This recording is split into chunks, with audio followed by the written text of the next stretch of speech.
Hi everyone and welcome to today's episode of Picture Perfect Reviews. I'm Dom. Today I'm going to be reviewing Space Jam: A New Legacy. To be perfectly honest, there's really not a whole lot about this movie to spoil. I guess I'll give it a minor spoiler warning, but if I get into any last 10-minute stuff, I'll put a major spoiler warning up.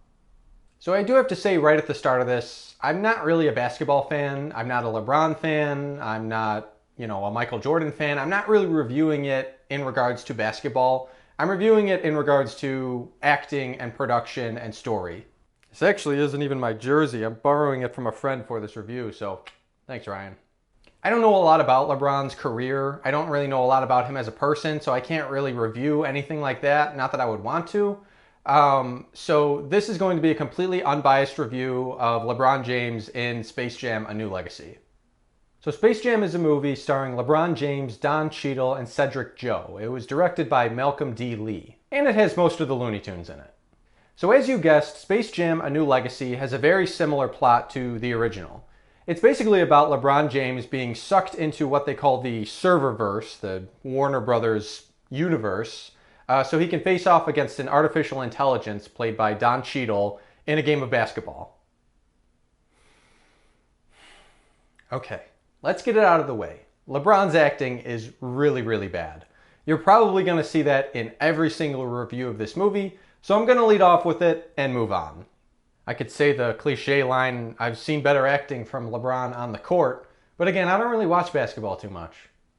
So this movie starts very abruptly, and when I say that, I mean it literally looks like it starts in the middle of a scene.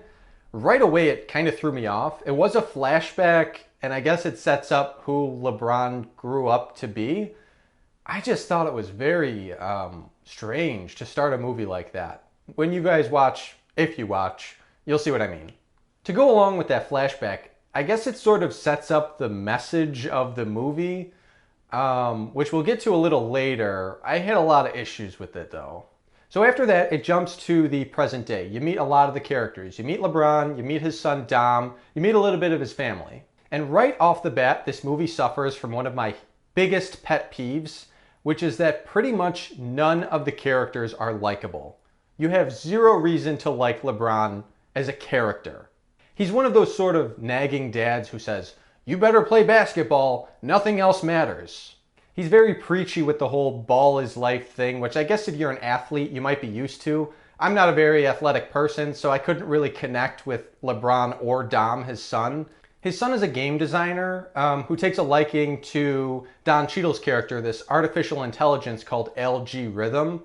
Yeah, the writing's pretty bad. So they use him as a plot element later on in the movie quite a bit, which is something I was surprised at. Now, as I think most people did, I expected LeBron's acting to be pretty bad. What I didn't expect was Don Cheadle's acting to be really bad. In his defense, line by line, this script is a dumpster fire, so he really doesn't have much to work with, but he came off as a very campy villain, like something you might see out of an earlier Batman series. He's sort of forcing LeBron to play basketball. I guess it's an ego thing or something, but it didn't make much sense to me. At least in the original, there was a pretty good reason for the Looney Tunes to basically kidnap Michael Jordan so they could play basketball. But in this, basketball seems like, well, it had to be in there. There's no reason for this guy to choose LeBron James and then pick a fight with him in basketball. There's no point to that. I'll do my best not to compare to the original too much. This movie really did seem like more of a remake than a sequel or a reboot. Most of the basic elements are there for the remake, but everything else just did not hold up. There's a lot of these cheesy one-liners. At one point, LeBron falls basically through a portal into the Toon World, and the bad guy goes, "Well, I guess he fell for it." It didn't have to be in there. I don't know if they were going for laughs or villainy.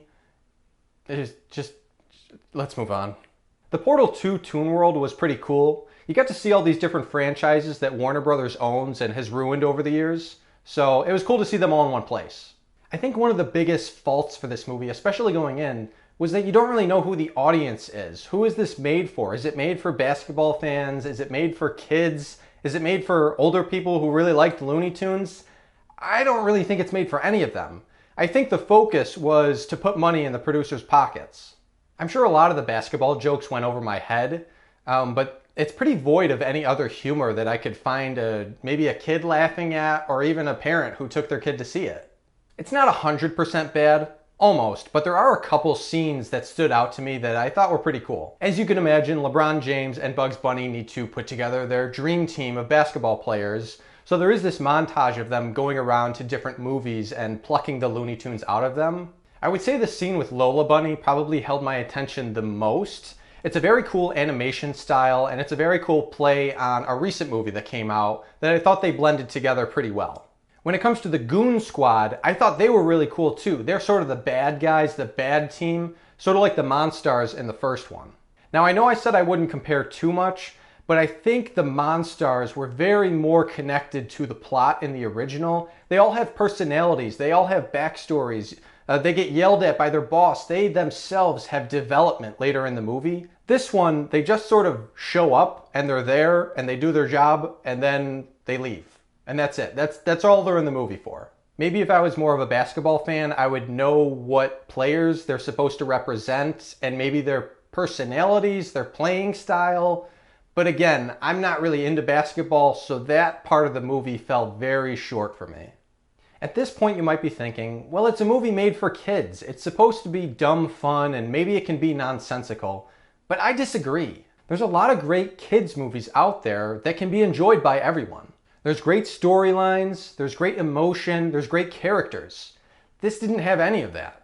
There's no likable characters, it's boring, it's barely funny at all. There is one great scene with an awesome cameo. I was not expecting it. I won't spoil anything. It's at the 1 hour and 18-minute mark, so your best bet is probably to skip through the whole movie, watch that scene, and then turn it off. If I had to compare it to the original, I would say that despite the fact that the original Space Jam came out the year I was born, I still remember it. I still remember watching it on VHS and laughing at it and enjoying it. I still quote it every time something needs a... Maybe as a kid I couldn't recognize that Michael Jordan's acting skills weren't that great, but there were enough other things about the movie that made me remember it. I don't think this generation of kids are going to be encouraged to remember Space Jam: A New Legacy. At no point do you ever feel hyped up or want to cheer or want to laugh at any of these characters. I saw a few people on Twitter say that this has a better message than the first Space Jam, but if that message is just don't force your kids to play basketball if they don't want to, welcome to the 21st century. Obviously this movie looks really, really good. There was a lot of work put into the visual effects. Getting all the characters in one space was really cool, even though you only see maybe a couple dozen of them. But again, nothing to back up the visuals. There's no point in having a movie that looks good if nobody wants to watch it for any other reason. Guys, those are just my thoughts. Maybe you'll enjoy this movie. I didn't. I really don't think a lot of people are going to. I can't even give it much of a rating. I'm just going to say that this one is unwatchable. Thanks for watching my review, everyone. I hope I made you laugh. If you laughed twice, you laughed more than I did for the entire movie. So there's that. If you like this video, give it a like. If you like my channel, give it a subscribe. And if you like my art in the background, I will leave a link to my website in the description. Thanks, everyone.